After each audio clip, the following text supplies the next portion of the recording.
Agora, até tem uma frase aqui que retrata muito o que você está falando, que eu achei interessante, é nenhum sucesso no mundo vale o fracasso do lar. Ou seja, os pais estão saindo para trabalhar, se preocupam muito em trabalhar, que é algo que a gente tem que preocupar mesmo na criação de filhos, mas qual a dica que você poderia dar para esses pais que precisam trabalhar demasiadamente, porque precisam do sustento ali para sua casa? Qual que seria o equilíbrio para conseguir dar essa atenção para os filhos? Em que momento? O que é importante, o momento ali de família? Perguntar como foi o dia, de repente? Uma dica que você pode dar para esses pais. Primeiro que o modelo que está aí é o modelo que sempre na maioria das vezes, o modelo cristão, a visão bíblica, a forma de ver bíblica, é contra esse modelo normalmente. Então a primeira coisa que nós temos que caminhar é dar uma parada, uma freada e falar assim, nós não estamos na onda, nós não estamos no corrente de um rio, que a gente está se deixando levar. Então a primeira coisa, eu estou nesse consumo exagerado, eu estou nessa busca exagerada pelo ter, mas e o ser? Então, eu acho que há uma reflexão da família, uma parada, um puxar o freio de mão do carro, para poder fazer o quê? Para começar a pensar assim, será que eu não estou consumindo essa correria por ter, esse padrão de vida, esse padrão de ter, eu tenho que dar toda essa tecnologia para os meus filhos? Outra, eu estou dando, tem uma frase antiga, não é da época de vocês são novos, talvez do Jean, abre a boca que é royal. É da minha frase, do meu tempo, sim. Não, eles cantavam isso para mim quando eu chorava, quando eu era pequena. Que é consumir tudo sem pensar. É uma reflexão nesse sentido, que não é só engolir, é parar e levar os filhos que perderam essa questão do conquistar. Estão dando tudo na mão de mão beijada e não estão deixando conquistar. As pessoas, por exemplo, tem uma frase no livro que os pais dizem assim, eu não quero que meu filho passe o que eu passei. Ai, quer suprir demais, né? Quer suprir demais. Mas esquece, eu falo isso aí, que aquilo que foi pesado, foi difícil, que é aquela borboleta que tá... Aquela borboleta que tá querendo sair do casulo. Se você corta o casulo, já era, ela não vai viver. Mas aquele aperto, aquela questão de construir, descobrir quem é você, quem é o outro, essa força para conquistar é que formou grandes homens e grandes mulheres. E também o título do seu livro também nos faz pensar o seguinte, né, que... Quando a pessoa está clamando por socorro, ele não está dizendo que você tem que vir ao socorro dela, no caso da criança, do adolescente, só com concessões, né? Você socorre alguém não só dando coisas para ela, mas você também socorre alguém colocando limites, né? Estabelecendo regras, estabelecendo coisas que vão proteger aquela criança. Porque quando eu olho para esse título do livro aqui, eu entendo que os pais são responsáveis por garantir a proteção, porque socorro vem de um contexto de ausência de proteção. Né? A palavra socorro, quando alguém grita socorro, é porque essa pessoa está num contexto fora da proteção. E a proteção fala de quê? Fala de cercar, fala de guardar, fala de amar, fala de tantas coisas que não é só conceder, mas também é reter, né? Estabelecer limites também. E disciplinar, corrigir. Sim. Porque nós vemos uma chuva de conceitos que foram colocados, que não podia fazer isso, fazer aquilo, não pode aqui, não pode aqui, que as pessoas perderam um pouco o limite e não fizeram nada. Eu lembro da fase, se trouxesse um lápis, uma borracha, ou que seja da escola, você tinha que devolver, você ia ser corrigido por causa disso. Hoje, leva a escola inteira e ninguém faz. Sim, ou às vezes nem percebe, né? Nem percebe. Leva um celular para casa e o pai não percebe que o filho está com um celular que não é dele. Agora, esse limite também é muito... a gente pode tocar mais, de uma maneira mais profunda nesse tema, porque, por exemplo, eu quando era adolescente, eu tinha uma amiga que ela se entristecia muito porque ela saía de casa, às vezes chegava tarde, e a mãe dela nunca ligava para saber onde ela estava, o que ela estava fazendo, ou seja,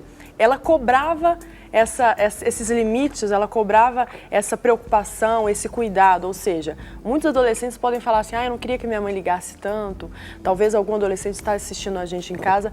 Fala sobre essa importância do limite, isso é uma prova de amor dos pais, né? Isso é uma prova de amor, é uma prova de feedback, de prestação de conta. Todos nós prestamos conta a vida inteira, não é só na adolescência, não é só na infância. A gente presta conta a alguém sempre, a um patrão, uma empresa. Se você for empresário, você tem que prestar conta ao governo.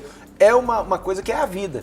E hoje as circunstâncias que cercam o jovem, adolescente, todos nós, é uma situação de perigo o tempo todo. Então, acompanhar, estar perto, cuidar e saber onde está, com quem está, principalmente conhecer os amigos, com quem anda, trazer para perto, conviver junto, porque tem muito pai que gosta muito que o filho vai para casa dos outros, mas nunca de trazer os outros adolescentes para perto. Conhecer os amigos. Seja uma pessoa que traz os amigos, que almoça, que cria ambiente para os amigos dos seus filhos estar dentro de casa. Isso é muito importante. Isso que você está falando é tão interessante. Essa semana nós levamos os nossos filhos ao médico, os 3, e o nosso mais velho vai fazer 15 anos. E é a mesma médica que consulta o Ítalo já há 15 anos, desde que ele tinha 1 mês de idade. Sempre é a mesma médica. E ela fez uma pergunta parecida com o que você está falando aí. Ela falou, olha, como é que é o Ítalo, né? Ele tem relacionamento, ele sai com os amigos, ele desenvolve uma vida social normal. Quer dizer, muitos pais, principalmente os pais cristãos, e eu falo por mim também, às vezes a gente é tendencioso a estabelecer muita regra. Tem que existir regra, é óbvio que tem que existir, né? Na minha casa tem regras, mas estabelece muitas regras, mas isolam a criança, porque é verdade que o mundo aí fora está realmente violento, agressivo, né? O mundo é cruel. Mas a gente precisa também filtrar e selecionar aqueles que vão andar com os nossos filhos, né? Tem que ter esse equilíbrio aqui, né? Agora, eu queria te perguntar uma outra coisa, você pode responder as duas juntas aí, comentar. Você é líder de adolescentes na Lagoinha, né? E já foi líder de crianças também, e você está sempre envolvido com líderes de adolescentes de outras igrejas. Qual é o maior desafio para lidar com o adolescente? É o adolescente ou são os pais dos adolescentes? O que vocês acham? Com certeza são os pais. Os pais? A minha grande dificuldade, a maioria, todos os líderes comentam que a grande questão são os pais. Por exemplo, essa ideia que você falou da questão do acompanhamento. Há uma liberdade progressiva que deve existir na vida do filho, ele vai caminhando de 13, 14, 15, 16 anos, que não pode ser, se você for super protetor nessa fase, que precisa ir soltando aos poucos, depois dando mais liberdade, como que ele vai chegar na faculdade? Porque na faculdade ele vai estar, no trabalho, a hora que tiver que sair, pegar 11, fazer... Você está super protegido, ele não sabe se defender. Então, uma questão. Outra, você perguntou sobre a questão do... falhou aqui da pergunta. Da relação social. A médica que tinha comentado, né? E o desafio são os pais ou os filhos? Os pais, porque muitos pais querendo se proteger e não... porque para entrar em educação do filho, você tem que entrar na família. Uhum. E aí eles não querem se expor naquilo que a família está vivendo. Então, por isso, quando você tende a tentar tratar com o filho e vai chamar a família para estar junto, essa família não vem. Não vem para a escola. Você pode ver que quando chama os pais para a escola, poucos vão para a escola para poder tratar do assunto. Quando não chega na escola, já acusa a escola, ou o professor, ou alguém, que o filho está assim, ou que é mentira o que foi relatado sobre o filho. Então essa questão toda é muito séria. Então quando eu digo os pais, porque nós ficamos muito pouco com os meninos, seja criança ou seja adolescente, dentro da igreja. O nosso tempo é mínimo em relação à vida toda dele. E requer mudança que vai acontecer dentro de casa. Agora, deixa eu te fazer uma pergunta. A gente tem uma situação, por exemplo, que é muito corriqueira na igreja.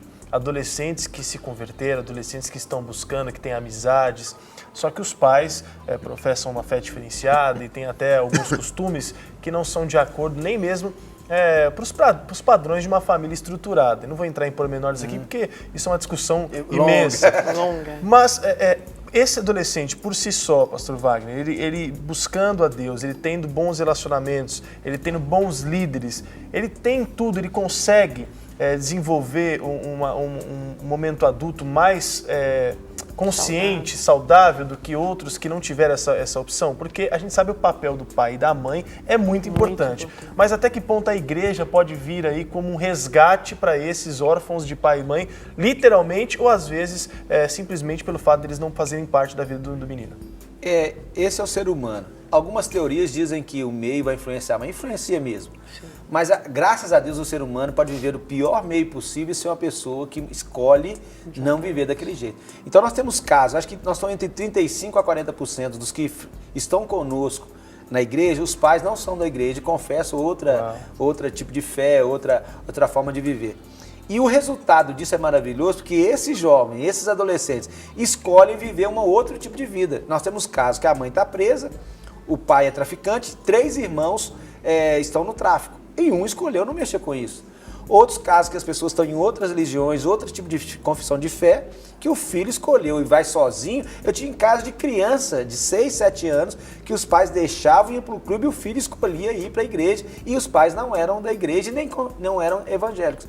Então, assim, há uma escolha, e hoje esse menino está com a gente na adolescência, passou dos 5, 7 anos, está com 16 anos hoje, está na igreja ainda e os pais ainda no processo. Mas tem casos que o próprio filho, o modelo do filho, quantos casos que a família inteira vai para o caminho do Senhor e vive com o Senhor por causa do modelo do filho, na escola, no trabalho, em casa, com o próprio trato. Mesmo o pai ou a mãe não sendo da mesma fé, e confessar Jesus como Senhor e Salvador, esse respeito, essa honra do filho pelos pais, trouxeram os pais E para muitas vezes o filho é até rechaçado pela sua fé, retalhado, maltratado, né? Mas ele permanece firme ali, honrando os pais debaixo de tudo aquilo que vive. Porque é um princípio bíblico. Sim. E nós não vamos, porque o pai ser ou mãe ser quem é, nós vamos falar Não que vai ele vai deixar de desobedecer. honrar, Quantos casos ele precisava batizar e o pai não liberava? Vai pela fé, vamos orar, 1 ano, 2 anos. 1 ano orou, 6 meses orou, o pai liberou e estava lá no dia do batismo do filho, a mãe e o pai. Então a gente vê resultados que... E aí esse jovem entra para a faculdade, entra para o mercado de trabalho, faz tudo com um outro modelo de vida, como você falou. É um exemplo de diferença. Aí entra o Socorro Igreja, que é realmente onde a igreja entra, às vezes, com esse bálsamo. É uma parceira. Uma parceria. Precisa estar junto para poder fazer isso.